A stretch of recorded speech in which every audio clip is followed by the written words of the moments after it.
தும்மல். எல்லாரும் யோசிங்க, தும்மல் எப்போ வரும்? காலையில் வாக்கிங் போனால் யாராவது பெருக்கிட்டு இருந்தால் தும்மல் வரும். சிமெண்ட் ஃபேக்ட்ரி பக்கம் போனீங்கன்னா தும்மல் வரும். சட்டியில் அடுப்பில் நல்லா காரமாக ஏதாவது சமையல் பண்ணும் பொழுது மூக்கு வழியாக போனால் தும்மல் வரும். மூக்கு பொடி எடுத்து தூக்கி வீசுகிறேன், தும்மல் வரும். ஒட்டடை அடிக்கும் போது தும்மல் வரும். பழைய துணி எடுத்து ஒத்தனா தும்மல் வரும். எல்லாரும் யோசிங்க, தும்மல் எப்போ வரும்னு கேட்டிங்கன்னா, மூக்கு வழியாக இந்த காற்றுல தூசு இருக்கு இல்லையா, தூசு, குப்பை, கோலம், பாக்டீரியா, வைரஸ், இதில் ஏதாவது ஒன்று மூக்கு வழியாக உள்ளே போய் நுரையீரல் இருக்கு இல்லையா, அதுக்குள்ளே போச்சுன்னு வச்சுக்கங்களேன். ஸோ உதாரணத்துக்கு ஒரு 40 தூசு உள்ளே போயிடுச்சு நுரையீரலில். இந்த நுரையீரல் என்ன பண்ணு தெரியுமா? நுரையீரலுக்குள்ளே எப்போவாவது ஆபத்து வந்துச்சுன்னா நுரையீரல் பயந்து போய் நம்ம உடம்புல ஒரு டாக்டர் இருக்கிறாரு, அவர்கிட்ட இன்ஃபார்ம் பண்ணும். யார் அந்த டாக்டர் தெரியுமா? பிட்யூட்ரி சுரப்பி. பொட்டு வைக்கிற இடத்துல உள்ள ஒரு சுரப்பி இருக்கு, அதுக்கு பேர் பிட்யூட்ரி சுரப்பின்னு பேர். அவருக்கு பேர் மாஸ்டர் கிளாண்ட். அவர்கிட்ட நமது நுரையீரல் இன்ஃபார்ம் பண்ணும், இந்த மாதிரிங்க எனக்கு 40 தூசு வந்துருச்சு. இது பாருங்க, நமது உடம்புல இருக்கிற டாக்டர் பிட்யூட்ரி சுரப்பி இருக்கார் இல்லையா, அவருக்கு மேல் டாக்டர் ஒருத்தர் இருக்கிறாரு. அவர் யார் தெரியுமா? ஹைப்போதாலமஸ். ஹைப்போதாலமஸுக்கு மேல இன்னொரு பெரிய டாக்டர் இருக்காரு, அவருக்கு பேரு தாலமஸ். அவருக்கு மேல இன்னொரு டாக்டர் இருக்காரு, அவருக்கு பேரு பீனியல் கிளாண்ட். தமிழ்ல ஆனந்த சுரப்பின்னு பேருங்க. அந்த சுரப்பியை இதுவரைக்கும் எந்த சயின்டிஸ்டும் ஆராய்ச்சி பண்ணி கண்டுபிடிச்சதே இல்லை, தெரியுங்களா? மனித உடம்புக்குள்ள பீனியல் கிளாண்ட் இருக்கு, உச்சியிலிருந்து ஒரு 2 இன்ச்சு கீழ் இருக்கும், சரிங்களா? அந்த கிளாண்டு இது வரைக்கும் யாரும் ஸ்கேன் பண்ணி ஆராய்ச்சி பண்ணதே இல்லைங்க. உயிரோடு இருக்கும்போது பல பேர்த்தோட மண்டையை உடைச்சே பார்த்துட்டாங்க. அது ஆவியாயிருது. செத்து போனதுக்கு அப்புறம் உள்ள போனா ஆவியாயிருது. அதை பிடிக்கவும் முடியல, அது என்ன தெரியல. பாருங்க, நமது உடம்புக்குள் ஆராய்ச்சியாளருக்கு தெரியாத பல விஷயங்கள் இருக்கு. அதுக்கு நமது தமிழ் மக்கள் பேர் வச்சிருக்காங்க, ஆனந்த சுரப்பி. சிம்பிளா சொல்லட்டா, யார் ஒருவர் இந்த உலகத்தில் ஆனந்தமாக வாழ்கிறார்களோ அவர்களுக்கு எல்லா வியாதியும் உடம்பு தன்னைத்தானே குணப்படுத்தும். முதல்ல வியாதி வராது. இந்த உலகத்தில் வியாதி வரக்கு ஒரே காரணம், என்னை பொறுத்த வரைக்கும் ஆனந்தமாக யாருமே வாழ்வது கிடையாது. நிம்மதியாக அமைதியாக சந்தோஷமா வாழ்ந்தா முதல்ல வியாதியே வராது, அப்புறம் ட்ரீட்மெண்ட். கடைசியா பாருங்க, நம்ம ஸ்பீச் எல்லாம் முடியும் போது கடைசி எங்க தெரியுமா போகும்? ஆனந்தமாக நிம்மதியாக வாழ்ந்தால் வியாதி குணமாகுங்கிறது தான் பாயிண்ட். பட் எடுத்தோன்னு அங்கே போக முடியாது, சில விஷயங்கள் செஞ்சுட்டு தான் போக முடியும். அதெல்லாம் புரிஞ்சுக்குங்க. பீனியல் கிளாண்டு தான் நமது உடம்பில் எல்லா வியாதிகளையும் குணப்படுத்துகிற ஆரோக்கியமான மருந்து இருக்கிற ஒரு இடம். அதை பற்றி அப்புறம் பார்க்கலாம். இப்போ நம்ம பார்க்கறது பிட்யூட்ரி சுரப்பி, சரிங்களா? Pituitary gland. இவர் என்ன பண்ணுவார், லங்ஸு கிட்ட, சரி லங்ஸு உனக்கு 40 தூசு இருக்கா, இருக்கட்டும் நான் பார்த்துக்கிறேன்னு சொல்லி இவர் என்ன பண்ணுவார், நமது உடம்புக்குள்ள ஒரு சுரப்பி இருக்குதுங்க, அதுக்கு பேர் என்ன தெரியுமா? ஹிஸ்டமைன். தமிழில் சொல்லட்டுங்களா? தும்மல் சுரப்பி. அவர் தூங்கிட்டு இருப்பார், தும்மல் சுரப்பி. அவர் போய் எழுப்பி, தம்பி உனக்கு வேலை வந்துருச்சுவான்னு கூப்பிடுவார். அந்த ஹிஸ்டமைன் அப்படிங்கிற தும்மல் சுரப்பி என்ன பண்ணுவார், வந்து நுரையீரல் 40 தூசு இருக்குமா, இந்த 40 தூசை வெளியே தூக்கி வீசுறதுக்கு தும்மல் உற்பத்தி பண்ணுமா. இந்த தும்மல் வரும்போது பாருங்க, துளி துளியா தண்ணி வருதா, ஒரு ஃபோர்ஸ், ஒரு ஃபோர்ஸ் வருதா. அப்போ தும்மல் சுரப்பிக்கு என்ன வேணும்? தண்ணி வேணும், சக்தி வேணும். தும்மல் சுரப்பி என்ன பண்ணுது, உடம்புல தண்ணி எடுத்து சக்தி எடுத்து அந்த 40 தூசு இருக்கு இல்லையா, அதை போய் எடுத்து தும்மி வெளியே வீசுதா. இப்ப சொல்லுங்க, தும்மல் என்பது வியாதியா, தும்மல் என்பது வைத்தியமா அப்படின்னு கேட்டா, என்னை பொறுத்த வரைக்கும் தும்மல் என்பது வியாதி கிடையாது, ஒரு வைத்தியம், சுத்தப்படுத்துற வைத்தியம், கிளீனிங் ப்ராசஸ். ஆனா நாம் என்ன பண்ணுவோம், தும்மல் வர மாதிரி இருந்தா போதும், உடனே என்ன பண்ணுவோம், எல்லா வீட்லையும் வச்சிருப்போம் ஏதாவது தைலம், ஏதோ ஒரு தைலம், அமிர்தாந்திர, விக்ஸு கிக்ஸு, நீலகிரி தைலம் எல்லா வீட்லையும் வச்சிருப்போம். ஏதோ ஒன்று எடுத்து என்ன பண்ணுவோம், பெரிய புத்திசாலி மாதிரி எடுத்து தடவிக்குவோம். தும்மல் நின்று போச்சு. ஹலோ, தும்மலை நிறுத்தல, குப்பையை வெளியே போறதை நீங்க சப்ரஸ் பண்ணி அமுக்கி வச்சிருக்கீங்கன்னு அர்த்தம். இப்படி யாராவது தைலம் தடவனா என்னாகும் யாருக்காவது தெரியுமா? தைல வாசம் இருக்கு இல்லையா, தைல வாசங்கிறது ஒரு ரவுடி பையன். அந்த தைல வாசம் உள்ள போய் அந்த நுரையீரல் இருக்கிற அந்த நுரையீரலுக்குள்ள வந்த தும்மல் சுரப்பி இருக்கு இல்லையா, ஹிஸ்டமைன், அதை ஆஃப் பண்ணிடும். மவனை இன்னொரு முறை தும்முனா குத்துவேன் அப்படி மிரட்டிடும். அந்த தும்மல் சுரப்பி என்ன பண்ணும், பயந்து போய் தும்மாது. நாம் என்ன பண்ணுவோம், பெரிய புத்திசாலி மாதிரி, எனக்கு தும்மல் என்ற வியாதி வந்துச்சு, நான் வைத்தியம் பார்த்து குணப்படுத்திட்டேன் அப்படின்னு நினைச்சிட்டு இருப்போம். ஆனா நம்ம தப்பு பண்ணிட்டோம், உடம்புக்கு துரோகம் பண்ணிட்டோம். தைலம் வாசம் இருக்கிற வரைக்கும் ஒரு 4 மணி நேரம் இருக்குமா, 5 மணி நேரம் இருக்குமா, 5 மணி நேரத்துக்கு தும்மலே வராது. ஆனா அப்ப என்னாகும், புதுசா தூசுக்கள் உள்ள போகுமா, இன்னும் ஒரு 40, 50, 60 உள்ள போகுமா. 5 மணி நேரத்துல 40 தூசு இருந்த இடத்துல 400 தூசு ஆயிருக்கும். 5 மணி நேரம் கழிச்சு தைல வாசம் தீந்து போயிருமா? தும்மல் சுரப்பி வந்து பார்த்துட்டு, ஐயோ முதல்ல பார்க்கும்போது 40 தூசு தான் இருந்துச்சு, இப்போ 400 தூசு இருந்துச்சு, வாங்கப்பா இப்போ நான் போய் தும்மல் போட்டா 400 தும்மல் போடணும். 4 தும்பலுக்கே பயந்து போயிட்டார் இவரு, 400 தும்பல் நான் எங்க போறதுன்னு அது ஓடி போயிடும். இவர் என்ன பண்ணுவாரு, பிட்டுடி சுரப்பி இருக்கார் இல்லையா, இவர் என்ன பண்ணுவாரு, தம்பி நீ போயிட்டியா, சரி நான் பார்த்துக்கிறேன்னு சொல்லி அந்த தும்மல் சுரப்பிக்கு ஒரு சீனியர் இருக்கார், அவரை கூப்பிடுவாரு. அவர் யார் தெரியுமா, ரன்னி நோஸ், தமிழ்ல சொல்லிட்டா மூக்கு ஒழுகிற சுரப்பி. அவர் வந்து தண்ணியை ஊற்றி அந்த 400 தூசை கிளீன் பண்ணி தண்ணி வழியாக 400 தூசை மூக்கு வழியா மெதுவாக ஒழுக்குவார். மூக்கு ஒழுகும். நம்ம என்ன பண்ணுவோம், பெரிய புத்திசாலி, எழுதுகிட்டே இருப்போம். யோசிச்சு பாருங்க, உங்க வீட்டில் குப்பை இருக்கு, தரையில ஒரு விளக்குமாறு வச்சு பெருக்கி குப்பையை கொண்டு வெளியே வீசுறீங்க. இதுக்கு பேர் சுத்தப்படுத்துறது தானே, இது கெட்டதா? சரி, விளக்குமாறு போட்டு வரல, என்ன பண்ணுவோம், சில அழுக்கு இருக்கும், கரையா இருக்கும், தண்ணி ஊற்றி கழுவி அழுக்கு தண்ணி எடுத்துட்டு போய் பக்கெட்ல வீட்டுல இருந்து வெளியே கொண்டு ஊற்றுவோமா? நீங்க வீட்டெல்லாம் 1 மணி நேரமா கழுவி அழுக்கு தண்ணியை பக்கெட்ல கொண்டு வெளியே தூக்கி வீசும் பொழுது, நான் வந்து அழுக்கு தண்ணி பக்கெட்டை வாங்கி பிடிச்சி உள்ள தூக்கி வீசினா உங்களுக்கு எவ்வளவு கோவம் வரும்? அதே மாதிரிதான் யாருக்காவது மூக்கு ஒழுகும் பொழுது அப்படின்னு இழுத்தீங்கன்னா உங்க உடம்புக்கு மகா கோவம் வரும். ஐயோ கஷ்டப்பட்டு லங்ஸை கிளீன் பண்ணி மூக்கு வழியா தண்ணியை வெளியே ஊத்துறேன், நீ பிடிச்சி உள்ள ஊத்துறியான கோவம் வருமா வராதா? மூக்கு ஒழும்போது இழுக்கிறது உடம்புக்கு செய்கிற துரோகம். சில பேர் 2 நாளா மூக்கு ஒழுகிட்டு இருக்கும், சொல்லுவாங்க என்னங்க 2 நாளா மூக்கு ஒழுகுது, 2 நாளா ஒழுகல, முதல் முறை ஒழுகும் போது விட்டுருந்தா அப்புறம் ஏன் வருது? அது திரும்ப திரும்ப வந்துகிட்டே இருக்குது, எதுக்கு அவ்வளவு கஷ்டம்? அப்போ உடம்புக்கு 15 வேலை தானே. முதல் முறை வரும்போது விட்டுருந்தா 2வது முறை வேற தண்ணி வந்திருக்குமா? இப்படி கொஞ்ச நேரம் வந்து தண்ணி தீந்து போச்சுன்னா அப்புறம் வராதா? நம்ம இழுக்கும் போது என்ன ஆகுது, திரும்ப திரும்ப உடம்பு திட்டுது, லங்ஸ் திட்டுது, என்ன அறிவு இல்லாம இழுக்கிறாரு இவரு, நான் கஷ்டப்பட்டு வெளியே தூக்கி வீசுறேன்னு சொல்லுமா இல்லையா? புரிஞ்சுக்குங்க. இப்படி நம்ம நுரையீரல் குப்பையை வெளியேற்றும் பொழுது அதுக்கு பேரு ரன்னி நோஸ், மூக்கு ஒழுகுதல். இப்ப எல்லாரும் சொல்லுங்க, மூக்கு ஒழுகுதல் என்பது நோயா இல்ல வைத்தியமா? Cleaning process.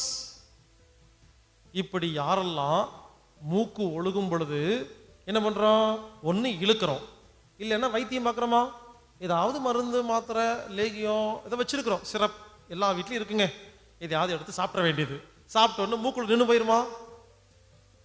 இப்படி வைத்தியம் பார்க்கக்கூடாது. ஏன்னா மூக்கு ஒழுகும் போது யாரெல்லாம் வைத்தியம் பார்க்குறீங்களோ அந்த குப்பையை லங்ஸுக்குள்ள அடக்கிட்டீங்க.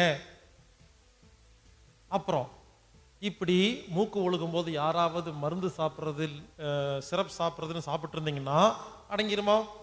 ஒரு 4 நாளைக்கு அடங்கி கிடக்குமா? இந்த 4 நாள்ல இன்னும் 40 தூசு உள்ள போகுமா? இப்போ 4000 தூசு ஆயிடுச்சு. லங்ஸ் என்ன பண்ணோம், பிட்டுடி சுரப்பிட்ட போயிட்டு, ஏன்பா டாக்டர் இங்க பாருப்பா, முதல்ல 40 இருந்துச்சு, அப்புறம் 400 ஆச்சு, இப்போ 4000 ஆச்சுன்னு கம்ப்ளைண்ட் பண்ணுமா இல்லையா? இவர் என்ன பண்ணுவாரு, ஓகே தும்மலும் வேண்டாம் மூக்கு ஒழுகுறது வேண்டாம், அதை விட சீனியர் ஒருத்தர் அனுப்பாரு. அவர் யாரு தெரியுமா? சளி. அதுக்கு இங்கிலீஷ்ல மியூக்கஸ்னு பேருங்க. சளி உருவாகி லங்ஸ்ல போய் அங்க இருக்கிற 4000 தூசையும் பெரட்டிட்டு மூக்கு வழியா வெளியே வருமா? நம்ம என்ன பண்ணுவோம், சளி வரும் பொழுது மறுபடியும் இழுக்க ஆரம்பிப்போமா? இப்படி சளி வரும் பொழுது இழுத்தா அது நல்லதா கெட்டதா? யோசிச்சு பாருங்க. சளி என்பது வியாதி இல்லை, சளி என்பது சுத்தப்படுத்துற வைத்தியம். இப்படி சளி வரும் பொழுது அதுக்கு மருந்து, மாத்திரை, லேகியம், சிரப் இதெல்லாம் சாப்பிட்டா என்ன ஆகும்? சளி கட்டிக்குமா? அப்புறம் என்ன ஆகும்? ஒரு 40 நாள் 50 நாளுக்கு அப்புறமா சளி நிறைய ஆயிருமா? அதுக்கு பேரு நெஞ்சு சளி. இப்படி நெஞ்சு சளி அதிகமான என்ன ஆகும் தெரியுமா? அதுக்கப்புறம் இருமல் வரும். இருமல் வருதா? இருமல் என்ன? எல்லாரும் யோசிங்க. இருமல் என்பது வியாதி இல்லைங்க. இருமல்னா என்னன்னா, நுரையீரல் நிறைய சளி இருக்குது, இது வெளியே தூக்கி வீசறதுக்கு முடியலையேன்னு கதறுதுன்னு அர்த்தம். நாம் என்ன பண்ணுவோம்? இருமல் வந்தா போதும், அதுக்கு நிறைய வச்சிருப்போம் வைத்தியம், ஏதாவது மருந்து, லேகியம் அதான் வச்சிருப்போமா? எல்லா வீட்லயும் சிறப்பு இருக்குமா? எடுத்து குடிச்சிருவோமா? அது என்ன பண்ணும்? நேரம் அந்த இருமல் சுரப்பி இருக்கு இல்லையா, இருமல் சுரப்பியை போய் ஆஃப் பண்ணிரும். எல்லாரும் நல்லா கவனிங்க. இருமலுக்கு யாராவது மருந்து சாப்பிட்டா அது நெஞ்சு சளியெல்லாம் கரைக்கிறதில்ல, நோயவெல்லாம் குணப்படுத்துறதில்ல, இருமல் சுரப்பியை தான் ஆஃப் பண்ணதே தவிர அதனால் எந்த பிரயோஜனமும் கிடையாது. இப்போ இருமல் சுரப்பி ஆஃப் பண்ணியாச்சு, இப்போ இருமலே வரல. இது நல்லதா கெட்டதா? கெட்டது. ஏன்னா சளி தங்கிருச்சு. இப்படி இருமல் வரும் பொழுது யாரெல்லாம் மருந்து மாத்திரை சாப்பிட்றீங்களோ நல்லா கவனிங்க. தும்மல் வந்தா மருந்து சாப்பிட்றது, மூக்கு ஒழுகுனா மருந்து சாப்பிட்றது, சளி வந்தா மருந்து சாப்பிட்றது, இருமல் வந்தா மருந்து சாப்பிட்றதுன்னு யாரெல்லாம் பண்ணிட்டே இருக்கிறீங்களோ நெஞ்சு சளி அதிகமாயிட்டே வருமா? அப்புறம் என்ன ஆகும்? வீசிங் வரும். மூச்சு விடுறது ரொம்ப கஷ்டமா இருக்கும். அப்ப அதுக்கு ஒரு பேர் வச்சுக்குவோம், வீசிங் ஒரு பேர். அப்புறம் அதுக்கு மருந்து மாத்திரை சாப்பிட்றது உட்காந்துட்டு ரொம்ப நாளைக்கு. அப்புறம் என்ன ஆகுது? ஆஸ்மா வந்துடும். ஆஸ்மாக்கு ரொம்ப நாளா மருந்து மாத்திரை சாப்பிட்டு கண்ட்ரோல் பண்ணீங்கன்னா அடுத்து என்ன தெரியுமா? அதை விட பெரிய நோய் நிமோனியா வரும். நிமோனியாவுக்கு மருந்து மாத்திரை சாப்பிட்டு இருந்தா டிபி வரும். டிபிக்கு மருந்து மாத்திரை சாப்பிட்டு இருந்தா கேன்சர் வரும். புரிஞ்சுக்கங்க. அப்போ கேன்சரை உருவாக்குனது யாரு? நாம தான். எப்படி? கழிவுகளை நுரையீரலில் அதிகமாக தேங்க தேங்க தேங்க நுரையீரல் கெட்டு போற வியாதிக்கு பேர் தான் நுரையீரல் கேன்சர். இப்ப சொல்லுங்க, அப்போ என்ன நடந்துச்சு? நுரையீரலில் குப்பை அதிகமாகும் பொழுது வெளியே விட்டிருந்தா வேலை முடிஞ்சிருக்குமா? நாம வைத்தியம் அப்படிங்கிற பேர்ல உள்ள வைக்கிறனால எல்லா வியாதி வருதா? நல்லா புரிஞ்சுக்குங்க. இப்ப நான் சொன்னது எல்லாமே சிகிச்சை. இது நோய் கிடையாது, உடம்பு செய்கிற சிகிச்சை. இப்போ நான் சிகிச்சை சொல்றேன், அதை நோட் பண்ணி பண்ணுங்க.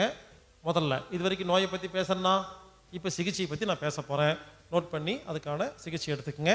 முதல் சிகிச்சை, தும்மல் வந்தா என்ன பண்ணணும்? நோட் பண்ணிக்கங்க. தும்மல் வந்தா அதுக்கு என்ன தெரியுமா சிகிச்சை? நல்லா தும்மணும். இப்ப எதுக்கு பேப்பர் பேனா தூக்கிட்டு உட்காந்துருக்கீங்க? நான் இவ்வளோ நேரம் கதையாக சொல்கிறேன். தும்மல்ங்கிறது வியாதியே இல்லை, அது அது சிகிச்சை.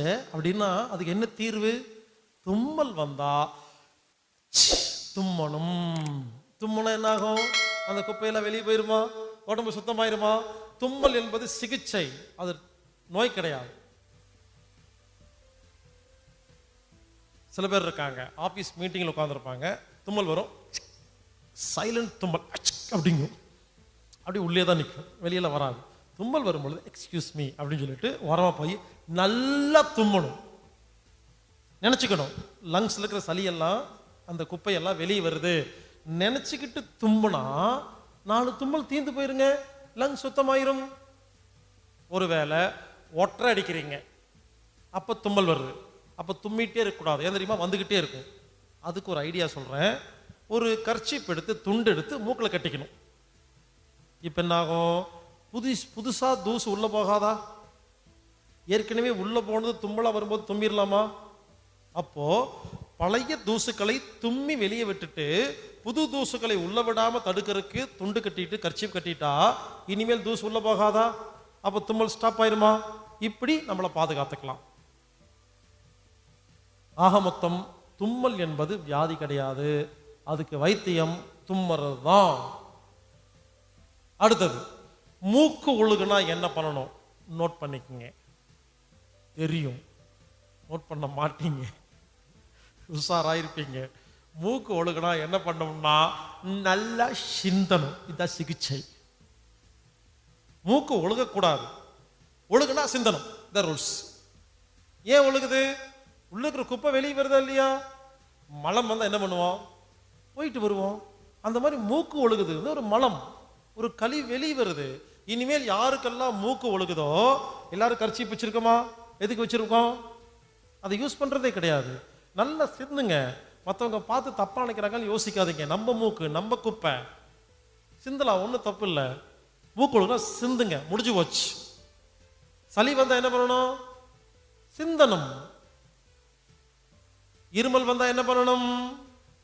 இருமணும். அப்படிங்கிறது மட்டும் கிடையாது. இருமல் வந்து இருமிட்டு இருந்தீங்கன்னா இருமிட்டே இருக்க வேண்டியதுதான். புரிச்சுக்குங்க. இருமலை பத்தி நான் சொல்றேன். இருமல்னா என்னன்னா, நுரையீரல்ல நிறைய சளி இருக்குது, அதான இருமல். இருமல்ங்கிறது என்ன? நெஞ்சில சளி இருக்கு, வெளியே தூக்கி வீச முடியலையேன்னு கத்துதா? அப்ப என்ன பண்ணணும்? நுரையீரல் உள்ள சளியை வெளியே கொண்டு வரக்கு வைத்தியம் பார்க்கணும். இருமலை நிறுத்துறதுக்கு வைத்தியம் பார்க்க கூடாது. நெஞ்சு சளியை வெளியே கொண்டு வரக்கு வைத்தியம் பார்த்தீங்கன்னா, இருமல் வரும்பொழுது சளி வரும். இருமல் வந்து சளி வந்து சிந்தி சிந்தி லங்ஸில் சளி தீந்து போச்சுன்னா இருமல் நிற்கும். நல்லா மறுபடியும் சொல்றேன். இருமல் வந்தா இருமலை நிறுத்தக்கூடாது, நெஞ்சு சளியை வெளியே கொண்டு வரணும். சளி தீந்து போனா இருமல் நிற்கும். நேரடியாக இருமலை நிறுத்தறதுக்கு வைத்தியம் பார்க்கக்கூடாது. நெஞ்சில் உள்ள சளியை எப்படி வெளியே கொண்டு வருதுன்னு சொல்லி கொடுக்குறாங்க. அதுக்கு இப்போ உண்மையிலேயே நோட் பண்ணிக்கங்க. சில விஷயங்கள்லாம் சொல்றேன். சின்ன வெங்காயம். இப்போ நான் சொல்றதெல்லாம் நெஞ்சு சளியை வெளியே கொண்டு வரக்கான வைத்தியங்கள். சின்ன வெங்காயம், பெரிய வெங்காயம் கிடையாது, சின்ன வெங்காயம், ஸ்மால் ஆனியன். துளசி இலை, துளசி லீஃப். கற்பூர வள்ளி இலை, இந்த ஓம இலைன்னு சொல்லுவாங்க, நல்லா தடியா இருக்கும். கற்பூர வள்ளி இலை. மிளகு, பெப்பர்.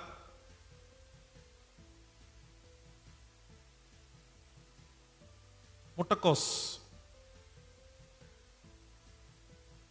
தூதுவளை இலை. சின்ன வெங்காயம், துளசி இலை, கற்பூரவள்ளி இலை, மிளகு, தூதுவளை இலை, முட்டைக்கோஸ். இதெல்லாம் சளியை வெளியே கொண்டு வரக்கான மருந்துகள். இதையெல்லாம் பச்சையாவோ வேவிச்சோ சமையலில் சேர்த்தோ என்னமோ பண்ணுங்க. இது எந்த அளவுக்கு உள்ள அனுப்புறீங்களோ, இங்க பாருங்க, இருமல் நிற்காது. இதெல்லாம் உள்ள அனுப்பிச்சா இருமல் வரும், அது கூட சளியும் வரும். சளி வரும்போது சிந்தி சிந்தி சிந்தி தீத்தாத்தான் இருமல் நிற்கும். சின்ன வெங்காயத்தை பச்சையா சாப்பிடலாம், இல்லை சட்னி செஞ்சு சாப்பிடலாம், இல்லை ஒரு சட்டியில் எண்ணெயை லேசாக தடவி சின்ன வெங்காயத்தை லேசாக வதக்கி, ரொம்ப வதக்கூடாது, அதிகமாக சூடு பண்ண சத்து கம்மியாயிரும். லேசா வெறும் பச்சை வைத்தியம் சாப்பிடும் பொழுது கொஞ்சம் காரமாக கஷ்டமாக இருக்கும் இல்லையா, அதுக்காக லேசாக வணக்கி சாப்பிடலாம். என்னமோ பண்ணுங்க. ஆக மொத்தம் இந்த பொருளெல்லாம் உங்கள் உடம்புக்குள்ளே போக போக நெஞ்சு சளி கரைஞ்சி வெளியே வரும். இப்படித்தான் இருமலை நிறுத்தணுமே தவிர இருமலுக்கு யாரும் எந்த ஒரு சிரப்பும் குடிக்கக்கூடாது, எந்த ஒரு மருந்து மாத்திரையும் சாப்பிடக்கூடாது.